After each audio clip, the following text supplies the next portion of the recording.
After you put them in the cup.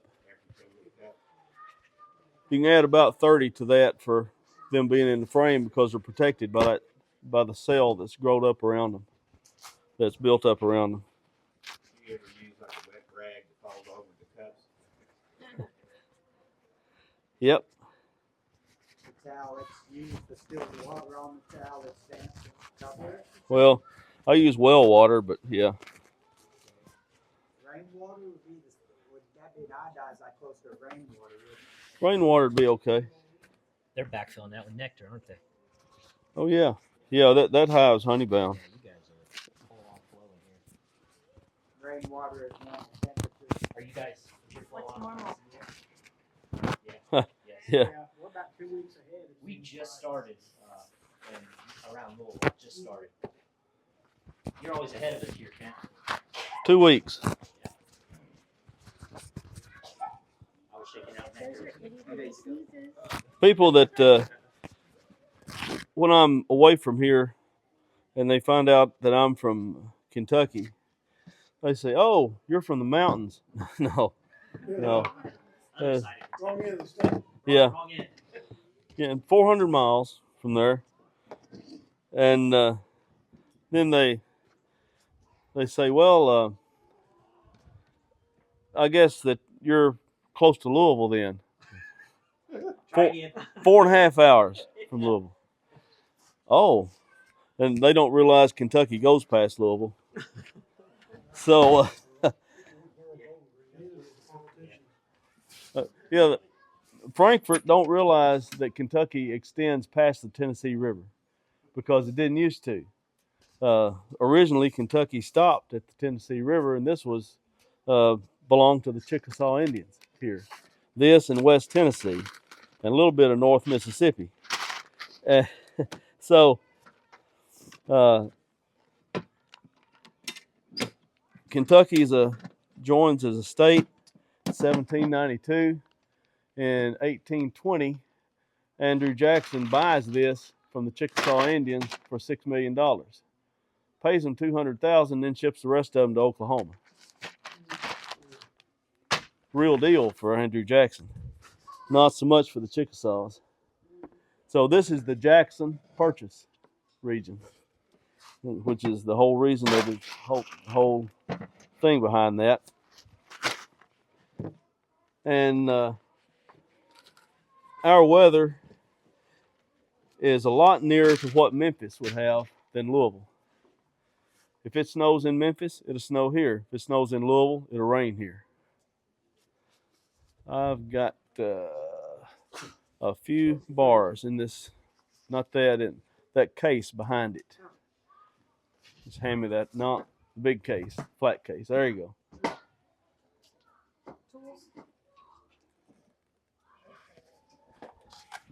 This is what I use to keep the cell bars from drying out, the graft from drying out. But sometimes I might be grafting 8-9 bars, and I put them in this case, wet the cloth underneath it, put the graft in there, put a damp towel over it, close that where it don't get any airflow much, and take that to the field, and you can traipse all over the field to mating or to cell builders without worrying about your graft getting dried out. Did it cause any problems with everything being sideways when you do that? It won't be sideways. It'll be setting up like that. It don't really cause any problems because the larva is held in by surface tension, so it don't really cause any problems. How many cups do you put on a bar? These hold 15 cups per bar.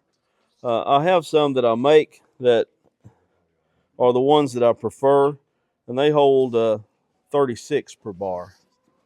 I like that one better, but these work really well with these cages, and this is a replacement for the hair roller cage. You get a cap cell, snap that over it. A cap cell, you can put this above a queen excluder frames of. Here you go.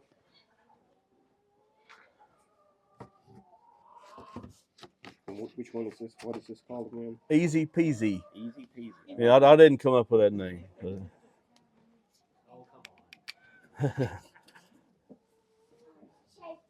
If I ever get to meet the guy that made these, started making these, I want to ask him if he had to pay Snoop Dogg any royalties on it from calling it an easy peasy.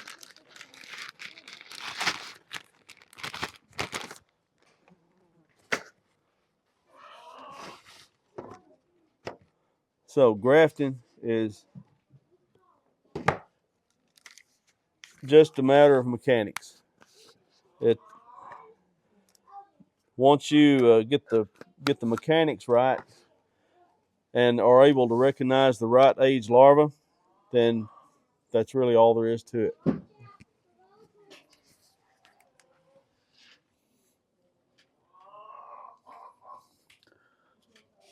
I'm going to graft a perfect larva, or as near perfect as I could get.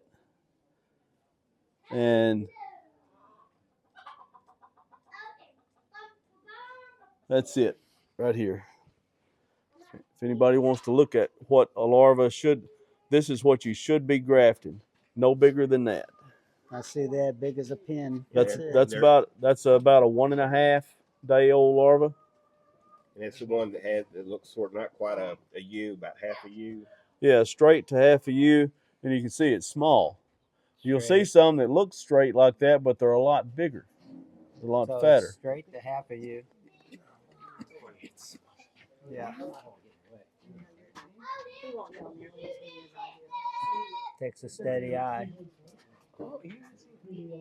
Well, of course, it's in that the royal jelly. Yeah, I see that. So that's the one. That's the one that you want. That's the one. If you could graft all of them that way, none of them would be 1 day or less. That's good. But all of them would be less than 2 days. Yeah, that's very good. Can I look at it a little closer? Yes. Here.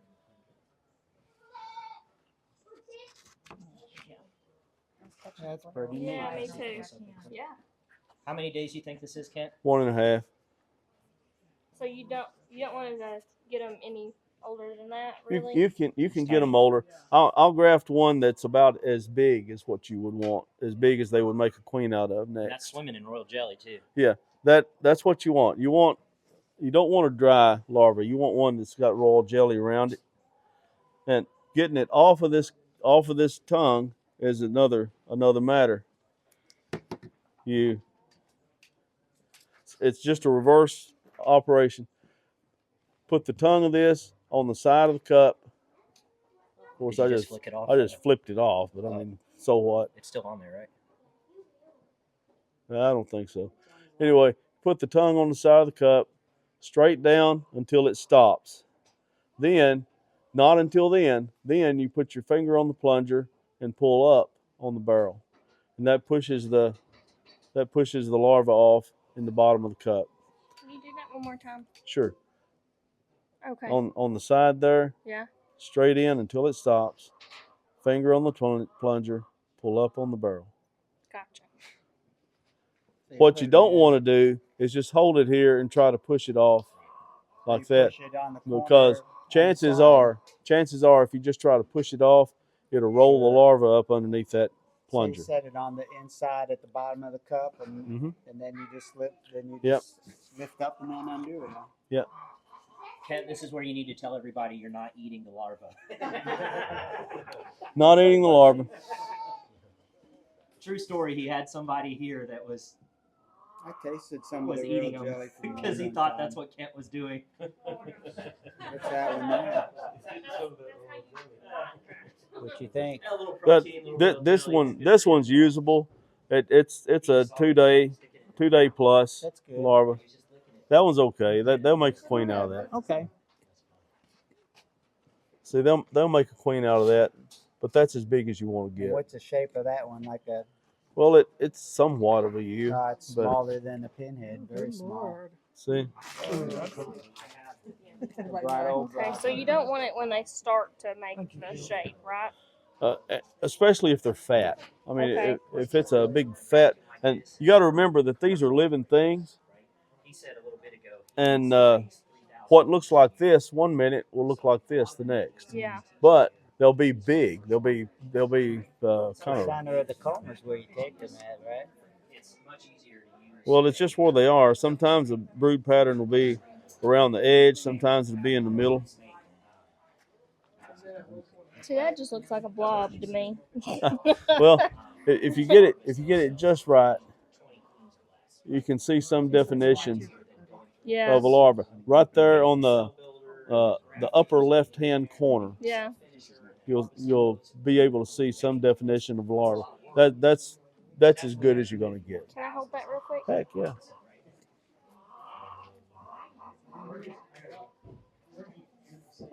Okay. I'll try not to flip this one away when I put it in here.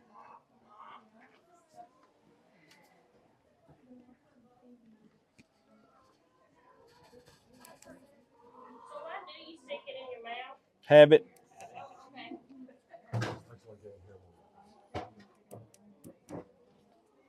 Nothing to do if you want it wet when you get it on there? Sure, it sounds good.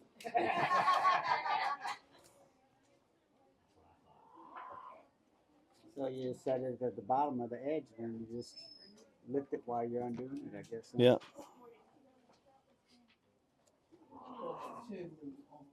Ken, you said you need 3,000 queens a year. Yeah.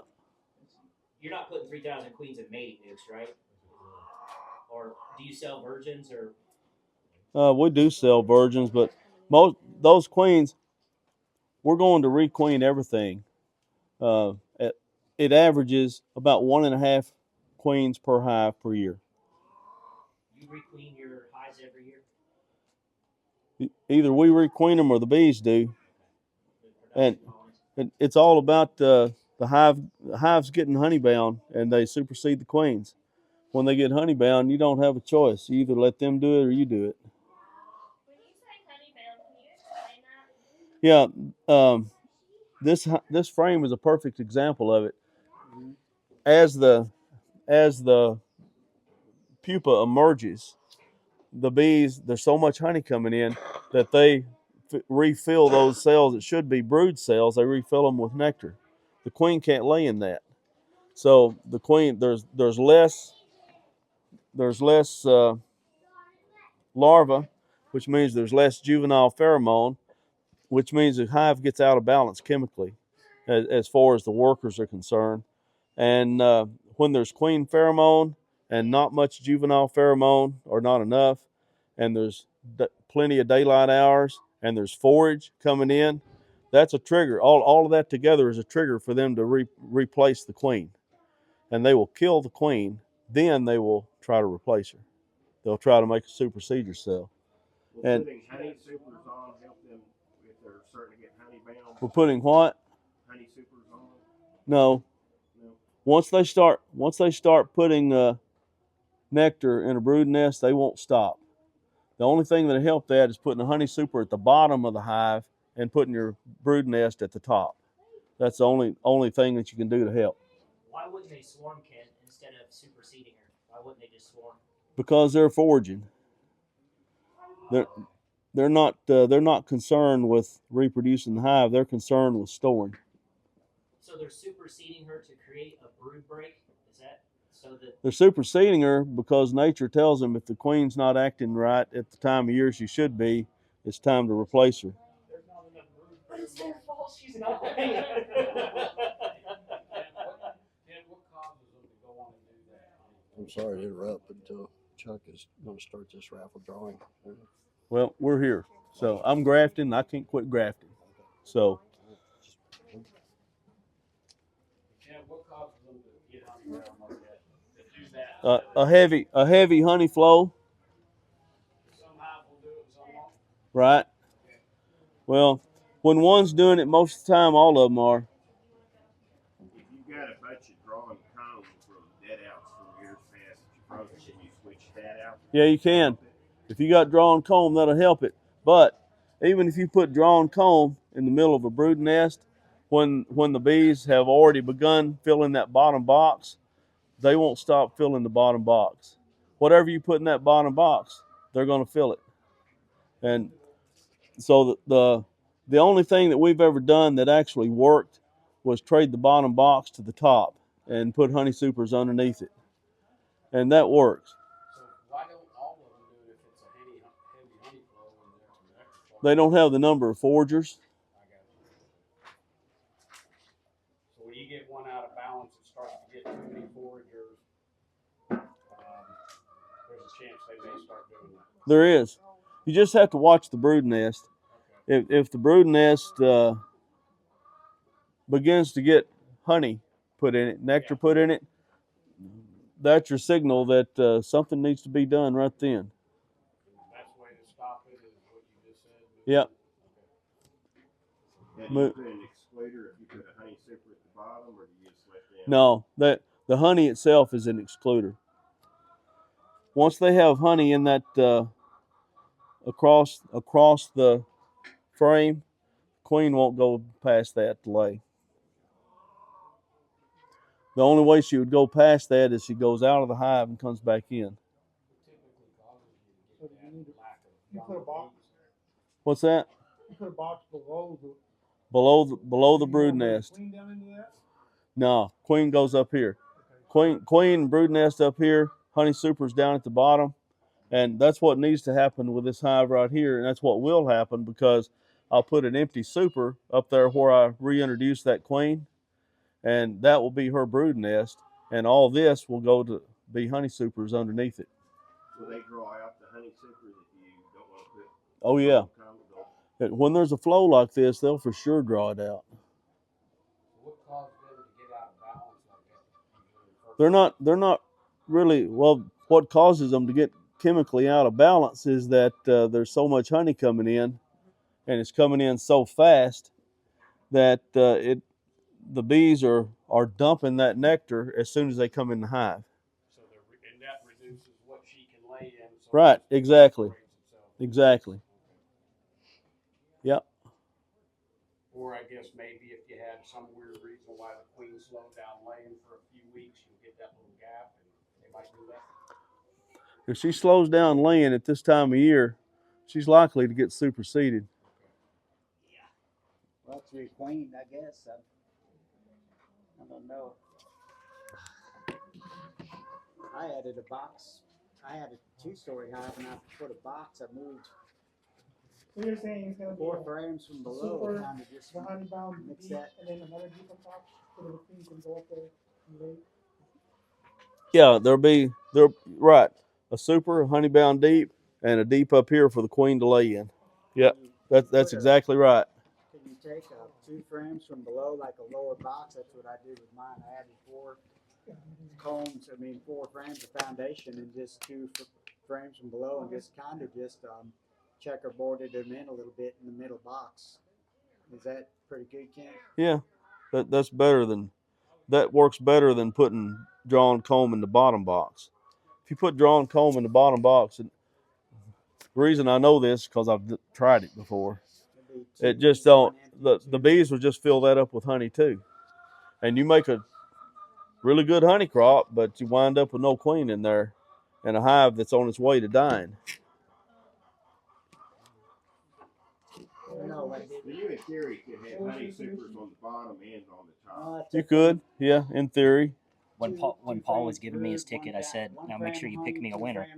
So he did. Foundation, 2 frames brood, 1 frame foundation. I just kind of checkerboarded them a little bit where they got a little bit in the middle box where they can communicate. I think I did a good thing. I think so.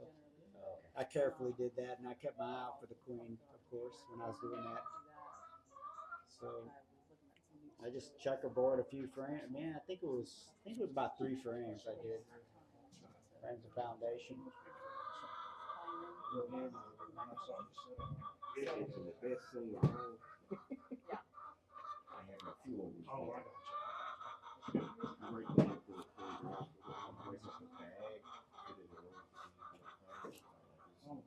So What is that fuzzy thing up there? Do you have others on your team that do grafting, helpers? Everybody does. Everybody does.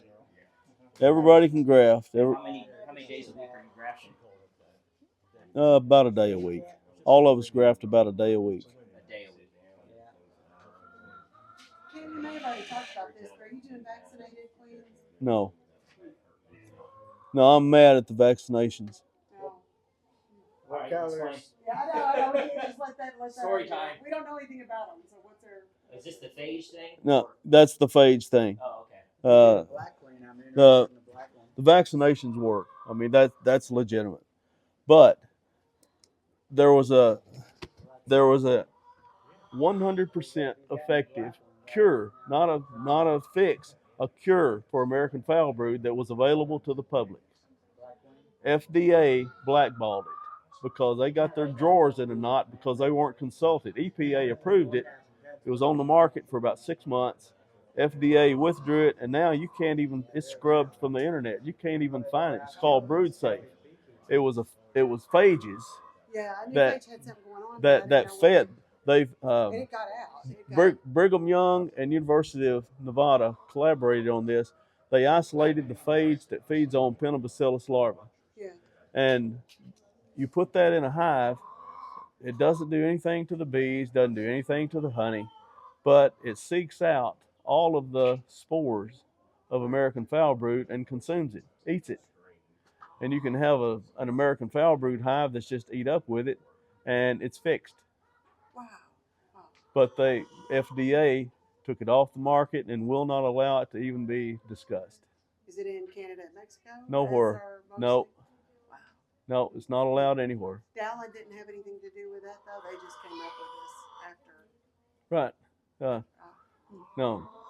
But that happened about a year and a half to 2 years before the vaccinated queens come out. And I'm convinced that they knew that was already in the pipeline and they couldn't get any money off the phage thing. Oh, yeah. All that was going to Brigham Young, University of Nevada. And they couldn't profit at all off of it, but they can profit off of the vaccinated queens. Yeah. A phage, you put it in there, you're done. Yeah. No American foulbrood in that hive. You may have to reapply it at some point if you get it again. It don't stay in there. In other words, once they don't have anything to eat, they starve to death. So you may have to reapply it, but you will definitely have to reapply the vaccinated queen. Yeah. And it's one generation. I mean, it's just That's her right. generation, so you That's don't right. get any, yeah. So it's not that it won't work. It definitely will work. But what ticks me off about it is that they completely scrubbed any mention of phages or brood safe. You can't even find it on the internet anywhere. But I've got 15 pounds of it in my garage. Wow. So I can prove that it does exist. Yeah. Oh, yeah. And if any of you guys get American foulbrood, come get some of it. It takes 2 tablespoons per hive to fix a hive. Wow. So Versus burning it, and that's what. Yeah. You're glad you stockpiled it? Wow. I'm glad I'm a cynic. Yeah. Yeah. But I hadn't had American foulbrood in 25 years to deal with. But I knew that if somebody did, it'd be to my advantage to have some of that to give them to keep it from getting here. Yeah. So you don't think they'll keep making it just on the down low? they're not allowed to. I mean, you don't think they'll? No, it is illegal. It's a felony for them to even pursue it anymore because FDA made it that way. Very interesting. That's bureaucracy. Yeah. It's the greed of man. Yeah. Makes me To our own demise. Makes me mad.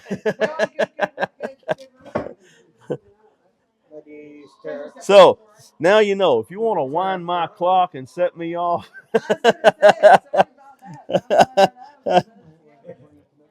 Well, that's the. And the pity of it is, there's a few dozen people that even know the story. This one fell down, Ken. Which is their goal, right? Nobody knows about it. Right. It goes away. This one was on the floor. Where'd it come from? On the floor. Where'd it? It was on the ground. Well, it probably just fell off the table. It's still okay, I guess. Probably. I see that. It's very little. So you're going for the ones that are in the middle. The middle of the comb is where the youngest is, I think. Correct? Well, not necessarily. It's middle. It's at the edge of the brood nest is where they'll be, and sometimes that edge is at the middle of the comb. Sometimes it's not. Oh, the oldest would be in the middle, probably. Well, it switches. It goes from the queen lays in the middle and gravitates out toward the edge, and then when that edge matures, she'll gravitate it back toward the middle. Yeah, with the light, you could see the the small amount of royal jelly that's in there. Yeah, that's right. Do you get queens that are like a dark queen, or I'm looking for like a something dark or black or something? I just get what I get. Most of the time, they're kind of leathery brown. Yeah. How many you got done? Well, in amongst all the griping that I've been doing, I've still been able to get about 30.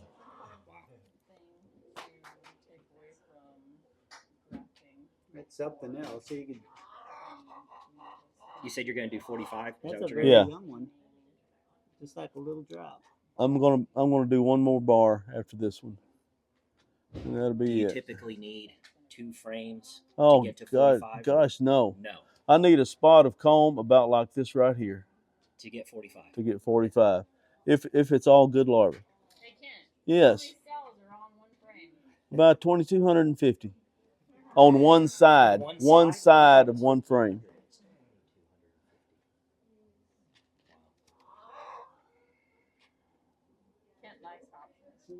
Yeah, almost Yeah, 5,000 4,500 cells. Roughly, yeah. And a queen can lay, what, up to 2,000 eggs a day? Yeah, a good productive queen at this time of year, they're going to be laying heavier right now than they will any other time of year. And a good well-mated queen at this time of year will lay anywhere from 1,000 to 2,000 eggs. I know that's a big variation, but there's a big variation in mating in queens too. That's only, I mean, to put it in context, that's only half to one side of a frame. Right. Yeah. I see that. You got like a little, and you just drop it, and that's it. So the cloth actually holds the water. It doesn't drip back in the cup or nothing. Right. It just keeps it just a little And bit. even if it does drip a little bit into the cup, that's okay. You don't want to float the things in there, but I mean, still okay. Yeah.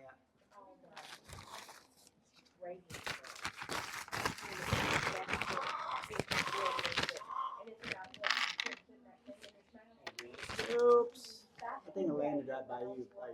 Yeah. I'll pick it up directly. I'll use this one that you handed me. I think it's a good one. Yeah, and so what the girls were doing, they were painting the dials. I think with all the hives I got in the swarm traps, I think I'm right at 30 beehives. That's good. And so you would have a brush of maybe 1 to 2 I did extract some honey this April. Just about 3 weeks ago. Yeah. Whenever I think it was 2 weeks ago, I extracted some honey from down below because it was getting bound up. I took 2 frames per box. I ended up getting like probably 3 deep boxes of honey. And I extracted all that honey. It's a dark color. Huh. The honey's very, very dark. It tastes really good. Huh. I'm thinking it's like goldenrod or aster or late summer buckwheat. Yeah. The fact that these women were losing half of their face. I mean, the things that happened to them, the things that correct.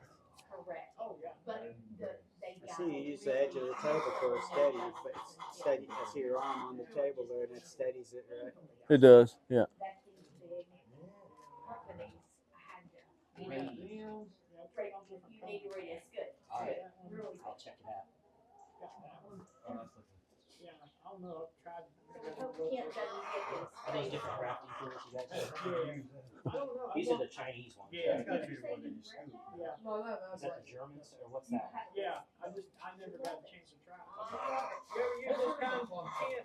Oh, yeah? I haven't seen any instructions on the. I'm terrible. Okay. I tried using those. Yeah. I'm terrible with those. I just never could make them work for me. Yeah.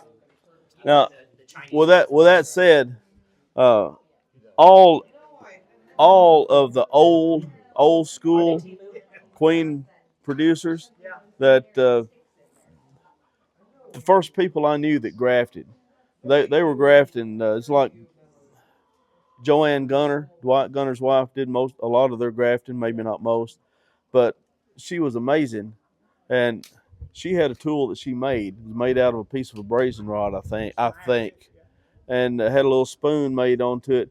But I mean, she was just like that, just that fast. And it was amazing watching somebody that smooth No grafting. plunger, no. Oh no, it was just a stick. Just How was she getting the larva off? Yeah, that was my problem. I couldn't get them off. How could you get them off? it's a reverse process. You scoop underneath, get the royal jelly, come down here and let the royal jelly and Pull the larva off. part of the key of it, I guess, is having the hives well fed enough that they have a lot of royal jelly on the larva. And they didn't call them timing boxes 20 years ago or 25 years ago.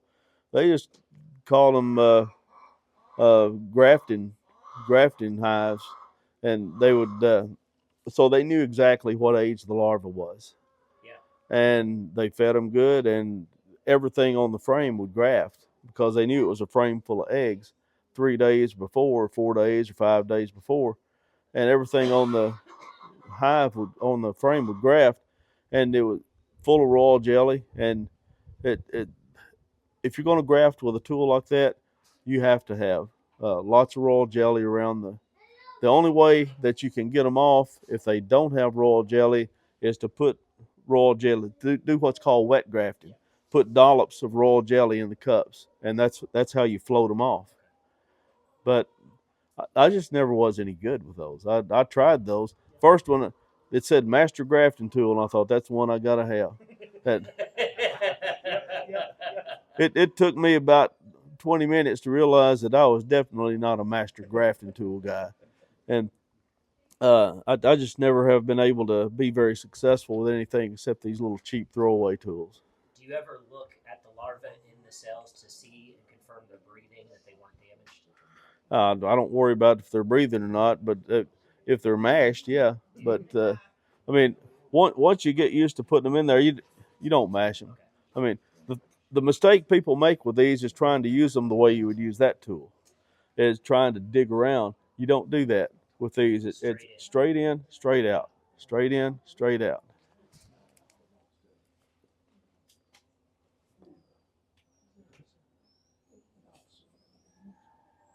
Have you already said how many survive of the 45 or whatever that you put on a frame?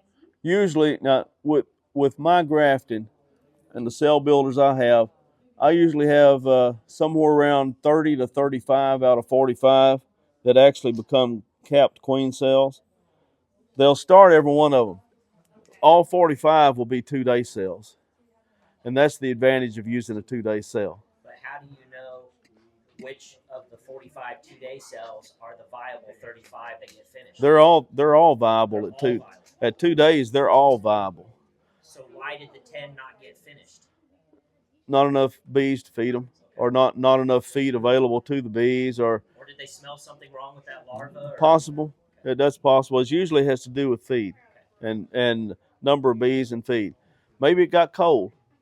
You know, maybe it was cold on the edges, and in those plastic boxes, that's totally understandable. Cold on the edges, so the first few cells from each end are neglected.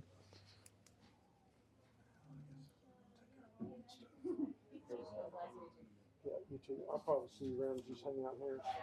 So an advantage of using the 2-day cell kit is you get 45. Right. Instead of 35 or whatever. Right. The disadvantage of it, it's almost like everything comes around full circle. The disadvantage of it is that when they take a mating flight, your percentages go right back to what they had, because you lose a percentage of them on mating flight. For the virgins, you almost never lose any on mating flight. Oh, yeah. I gotta go. Yeah. All right. See you, Otis. Thanks for coming. Ken, I got to go to work out in Calvert. I'll have to catch you at the bee meeting. All right. I'll talk to you there, Aaron. Okay, thanks.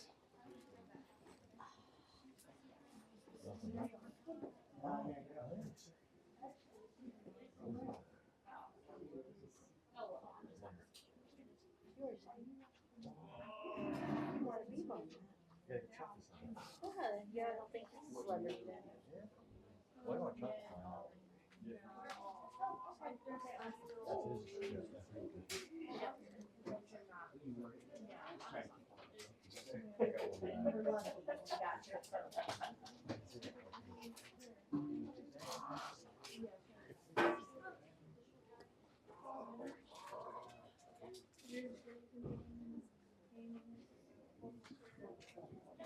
The young lady that made the t-shirts won the Hive and Nuke. Did she?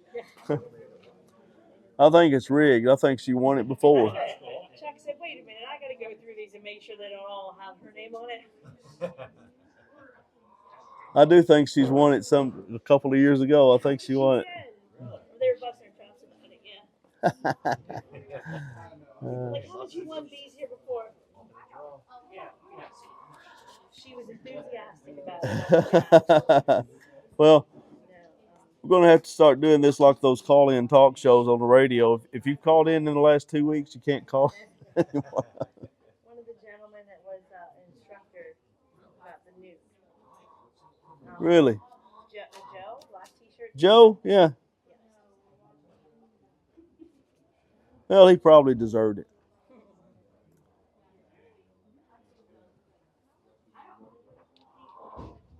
And Tracy did too. I'm glad she won.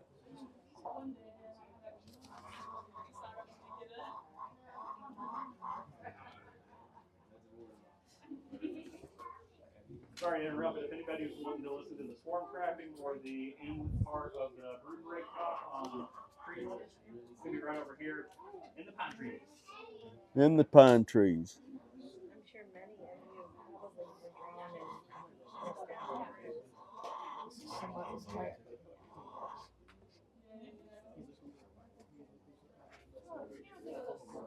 Everybody said, well, they're probably in the barn. Chuck's like, well, then that's where they are. Yeah.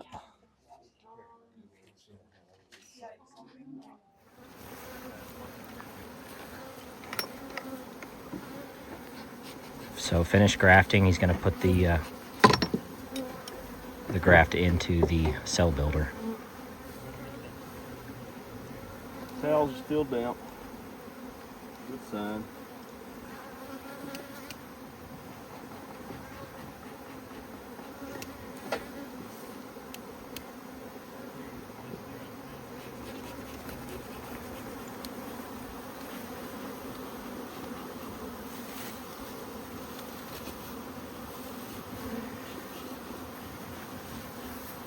And the damp towels just to make sure the larvae doesn't dry out. Doesn't dry out. That's right. In hot weather, it keeps it from overheating, but it's mostly about drying out.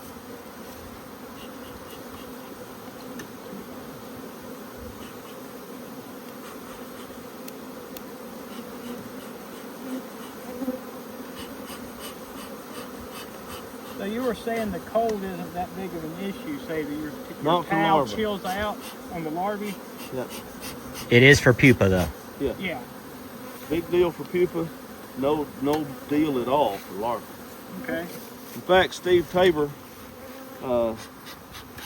he advocated after you graft, put your larva in a cooler at 35 to 37 degrees overnight.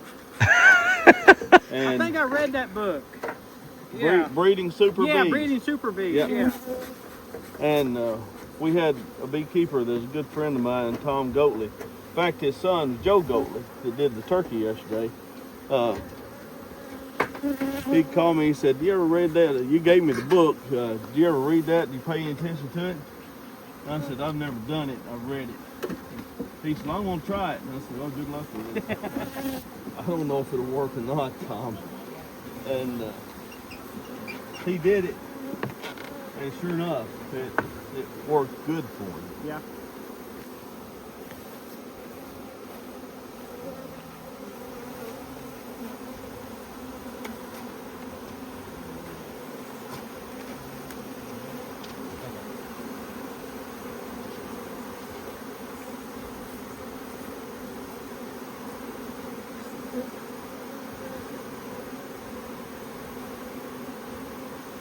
You put it in the middle, correct? Put it in the middle. I got one frame. I'll bring one of those graft frames back down here. Put in this. Normally I would put food on it. Those frames have so much food on them. They're good. That I'm just not going to put any food on them. Normally I would put less than 1-to-1 sugar syrup in a bottle on top of this. I'd put a dollop of pollen sub patty. I use Ultra B, Mega B, whatever, and just enough sugar syrup just to make a patty, sticky patty with it. Do you use a water bottle, invert it, and put it on there? Soda pop bottle. Soda pop? In Graves County, you use Sundrop bottles or you don't use one. Oh. It's got to be Sundrop in Graves County. How do you keep the syrup from dumping out? Do you puncture a hole in the top of the cap or what? Yeah, I put the 3 1/16 inch holes in the cap. Okay. And it will stay in. It'll stay in there and they'll be able to draw it out through the. Yeah. You said 3/16? 1/16. Yeah. 3 tiny holes. Okay. And it'll sit right in there and won't fall over. Right. Yeah. A pop bottle will. Okay. The original Pro Nuke tops, a Gatorade bottle would hold up in there. Okay. But the later model ones, it won't sit in there. It won't sit in there. Okay.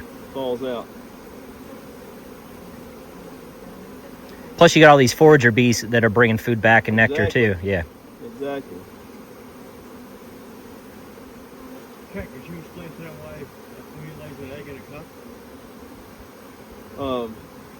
You're talking about in a vertical cup? Because the workers, the nurse bees, lick the pheromone off the abdomen of the queen. She spreads her mandibular pheromone down her abdomen.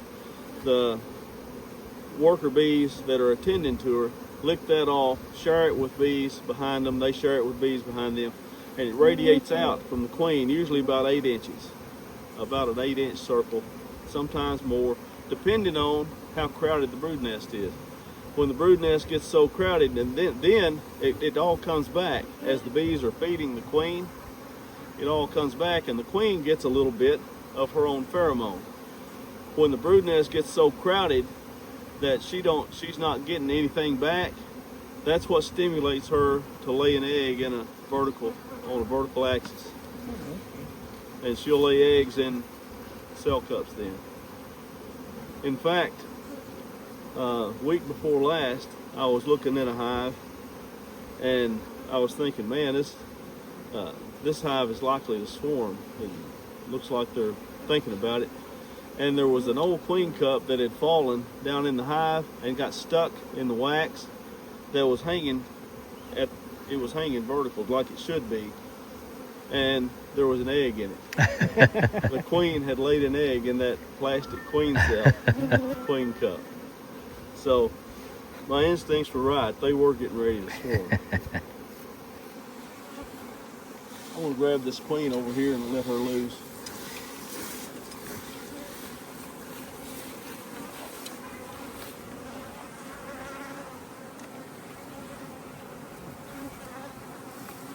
Tomorrow morning they will have a comb.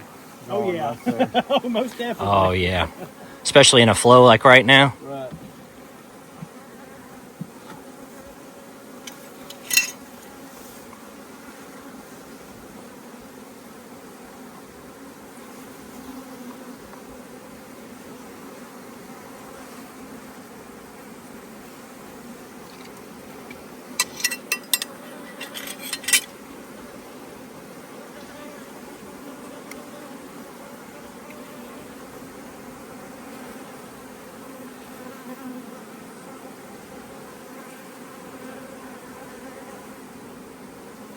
She crawl out? I don't know. I don't think so.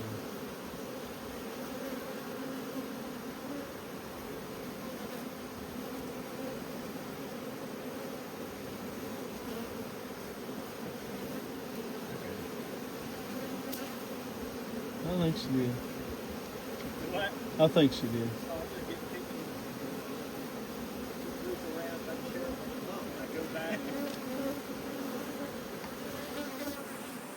Queens don't care for the light, right? They'll go down in the dark. That's true. Now, if you remove a queen from a hive, how long can the wait be before you have to do reintroduction process where they wouldn't attack her? If you're just putting her in a cage like this, Yeah. you can keep her out maybe an hour. Okay. But if you're putting her on a frame full of bees and putting her in a nuke, you can keep her out a day. Okay. You had to. Okay. And these Baroxan strips, Jordan did a mite wash. And how'd they wash? 6. Oh my God. Ooh, that's not good. So no. The Formic Pro that he mite washed day before yesterday. Zeros. 0. There you go.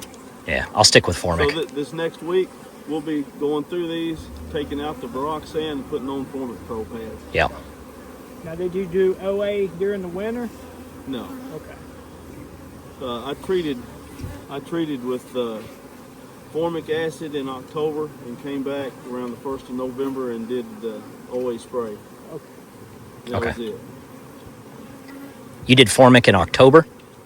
Yeah, late October. Okay. Well, I did Formic about 3 weeks before I did the oxalic. Okay. And the queen's already pretty much shutting down by October anyway, right? Yeah, I didn't care if they quit then or not. Yeah, right. Yeah. You're just trying to get the best knockdown for those winter bees, right? I want them to be as clean as possible going through the winter. And making the queen quit laying didn't mean near as much at 3rd week, 4th week of October as it would have in September at that time. And when do you first start mite treatments in the new year? Temperature's right, I'll start them in March. And what are you using? Formic. Formic.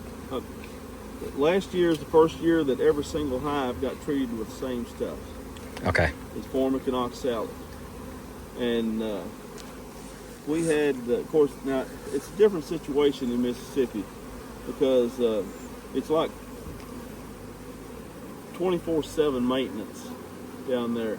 Every time we're in a bee hive or in a bee yard, or I say we, I'm never in them, but the guys that are running the bee yards down there, every time they're in them, if they see a hive that's having problems, they fix it right then before they leave the yard. Sometimes what they can't fix would be a queenless problem. Then they join it with, if it's queenless, they'll join it with another hive in the winter. Okay. In December. If it's any hope for it, whatever it needs, they'll fix it. So it's hard to say 0 loss or 5% loss because some of them get joined with other hives. Right. But all of them that can be fixed are fixed. And we treated every hive that we had down there and here, Formic and oxalic, same way. And we had as near to 0 loss as we've ever had. That's in awesome. Mississippi. Wow. And that's 960 hives. And I don't know if that's why or not, but I just know that we did that, and that's the figures that we had. Here we had bigger loss. We had about a 20% loss between November 1 and April 1. So I don't care. 20%, I don't care. It's when you get over 50 that I start caring. Yeah. 50 and under, I got something to split into. Nothing's going to swarm because it's all going to get split. The numbers are going to stay the same, and everybody makes a little honey. Yeah. 50 and over, I'm doing a little bit of soul searching, wondering what I did wrong. Yeah. So your verdict on the, what's it called, Varoxan is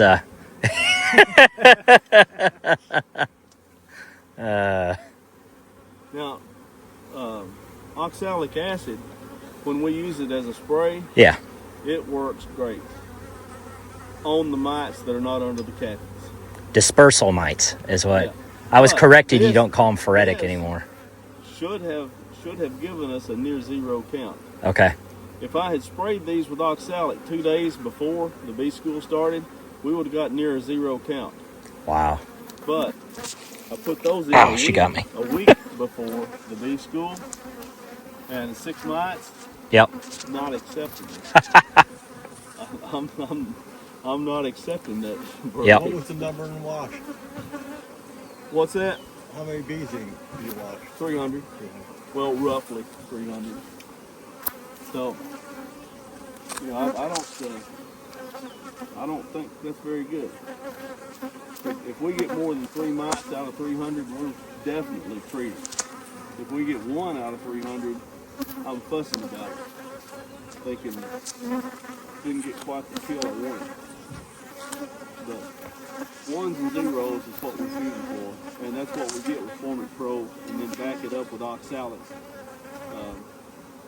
a little bit over 3 weeks later. And satisfied with that, especially since they used that in Mississippi last year and had such good success with it. And we moved away.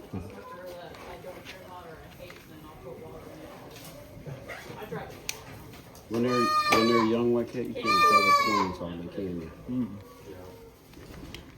So explain the process, Kent, real quick. You just take how many and how crush the queen, put some pure grain alcohol in there. like Everclear? Yeah, let them sit. Put a couple of drops of lemongrass oil in it. But you know, the more queens, the better. How much Everclear? Depends on how many queens you put in. Okay. I mean, if you got a pint of Everclear, you're going to need 50 queens. Okay, I didn't know what the ratio was. Okay. Everclear, I guess, is the pure grain. It's like pure grain alcohol almost. Yeah, it's, what is it, close to 200 proof, 180 proof, I'm gonna 190? go to the liquor store and just get the cheapest small bottle of pure grain. I use That's it to good make my enough, own right? vanilla. Oh yeah, Okay. that's for sure. You don't use isopropyl though. Yeah. And one thing's for sure, you cannot. I absolutely will not drink the leftover. I'll pick the stuff. It's not going to happen. If you know somebody that's into making tinctures, Yep. all kinds of tinctures use it. Yeah. My wife makes those. Yeah, like ghost pipe tincture, Yep. heal all tincture. I know people that will drink the leftover, but it's not me. Drink the queen. Drink the queen. To the queen! God save the queen! I'm assuming that comes from tequila. Yeah. Now, what happened to these, Kent? They chilled? They were shipped and chilled. Okay. This is compliments of the U.S. Postal Service. Oh, lovely. That was nice of them. It is thoughtful. Where did these queens come from? They came from Mississippi to here. Let me guess, did the U.S. Postal Service pay for them?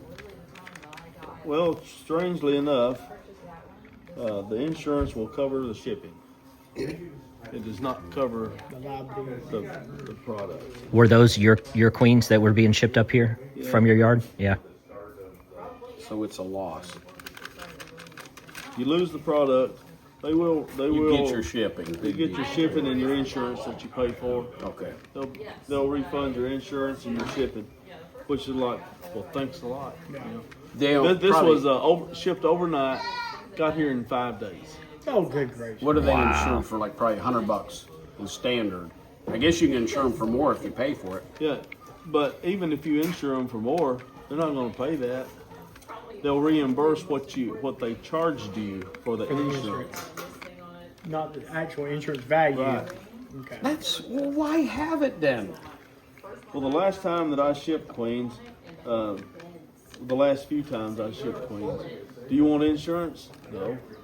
Well, what happens if it gets lost in the mail? And I said, it gets lost in the mail because the insurance don't pay anything anyway. Oh, yes, it does. So, what's it pay? And I was shipping 20 queens. I said, what's it pay?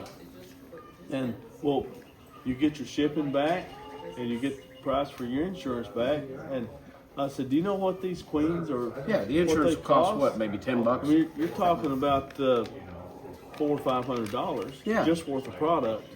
Is it going to pay for that? And they said one way that it'll pay for it. When the customer picks it up, they have to open the package in front of, before it leaves the office.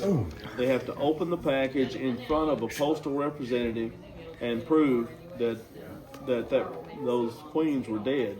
Okay. Before they left the office. And I said, do you realize that there's live bees in this?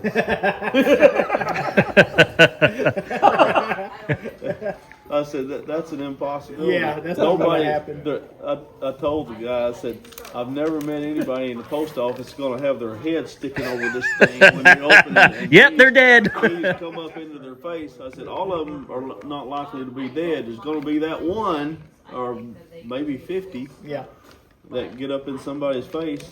When they ship the queens like this, there's no other bees in there, is there? Oh Yeah, you have to have tendons or they'll be dead. To have some in there.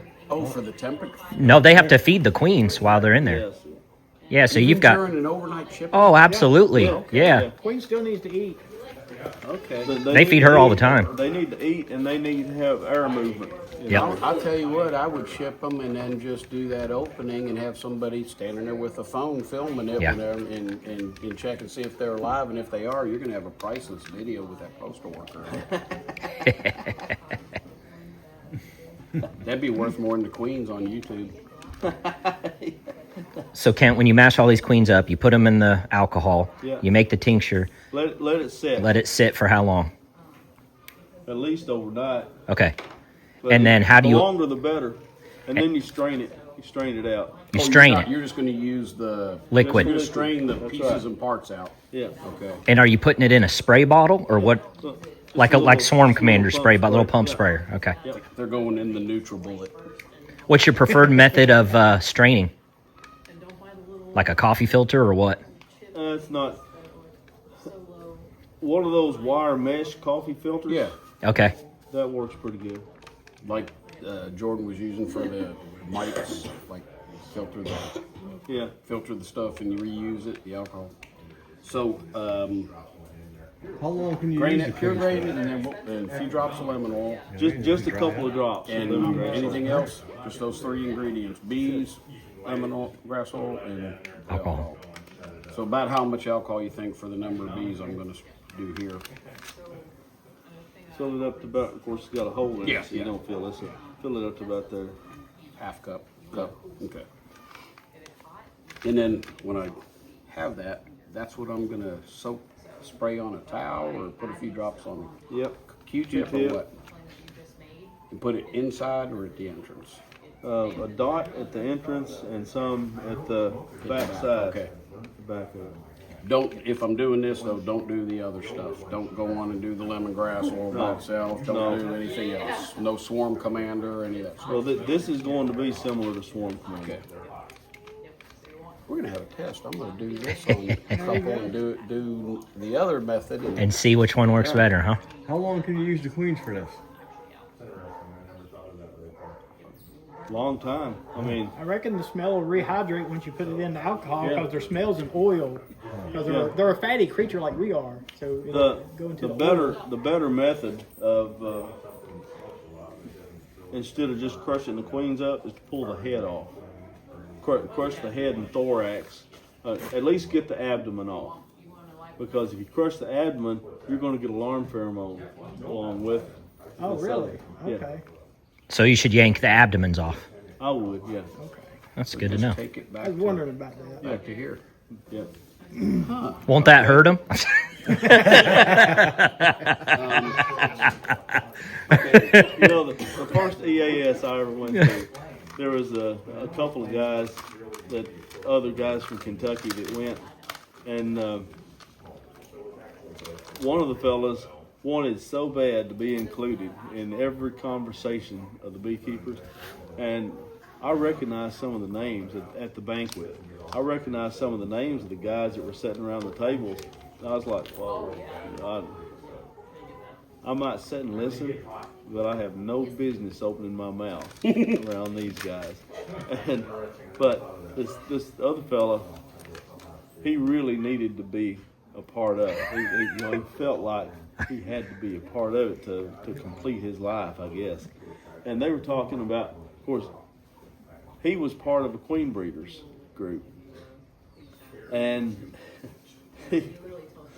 in his mind, the conversation was about catching drones and averting drones, to suction the semen. Yeah. The drones. That was where his brain was going. They were talking about catching queens to mark queens, or to put carbon dioxide on them and knock them out where they could put glue a number, a tag on them. They were talking about queen rearing, but not the side of queen rearing that he was going to. And you know, they were talking about all the methods and everything they did to catch queens, mark queens, put disc on them, all this stuff. And he said, well, you know, and nobody had said queens. They said, we catch them. He said, well, you know, the way I catch them, I just catch them, pull the head off. And, yeah. That's bad for the queens, yeah. One of those guys kind of looked at him and said, well, I guess it'd be easy enough to mark then, wouldn't it? I felt so bad for him because, I mean, he just totally misread the whole thing. And see, I would be that guy because I would want to be in the conversation with those beekeepers. That's funny. Right. But hopefully I wouldn't make that boneheaded mistake. And they're picking up the pheromones in there. So why does that? The swarm's already got a queen in it. What in here attracts them? Just having that queen pheromone? That's right. Queen. What attracts them is the same thing that attracts them out of old brood comb, old nasty black brood comb. Smells like a hive. Okay. Another hive at some point thought this was a good place to live, right? Yeah. I would think then this is really going to draw the scout bees. Right. Oh yeah. Say, awesome, and then. Right. That's exactly right. Again, bees are lazy in a good sense. If there's a home that's already had some of the work done for them, like old drawn comb, the swarm is gonna rather go into that than start from scratch in a tree cavity. Like a furnished apartment. Exactly. The first swarm I got, my neighbor had a bunch of old. He had a hive that was a full dead out, and he had everything just thrown in a pile on his back porch. And they found it. And he called me one day because he had kind of gotten out of doing it. He lived in Georgia, but he had a place by me, and he just they were on the back porch. I mean, everything was opened up and piled up, and frames and wax moths were messing with stuff. And he said, "You need to go over to my back porch." He says, "I got to leave town, but there is a massive swarm on those." That was the first one. You went and got them? I went and got them, and then I went back. I didn't know anything about beekeeping hardly. I just started. I went back the next morning or the next day, and there was thousands of other bees that I guess they were ones that had been out or something, and they took all the stuff, and they were piled right back up at the same spot. So I got them too. What's going on with the goats, Kent? Is it feeding time? They know that they know that Val's over there getting the food. There's that might possibly give us some food. Give us some food. We gotta make a lot of noise though. When we first got goats several years ago, we were still row cropping at the time, and I had combine up here. The equipment that we had, combines anyway, we would run them for about 5 hours and work on them for 10. And so it wasn't uncommon for me to be laying under a combine working on a combine up here. Well, we got some goats, and we had to go to town, and I think we were going to get parts or something. And our neighbor heard these goats up here, and when we got home, he came up and he was laughing about it. He said, "Well, I come up to check on y'all. Somebody says I come flying up here in the truck and jumped out and run out to the barn." He thought somebody was hurt. He said, "I could just picture that combine falling on you in there." And he said it sounded just like somebody saying, "Help!"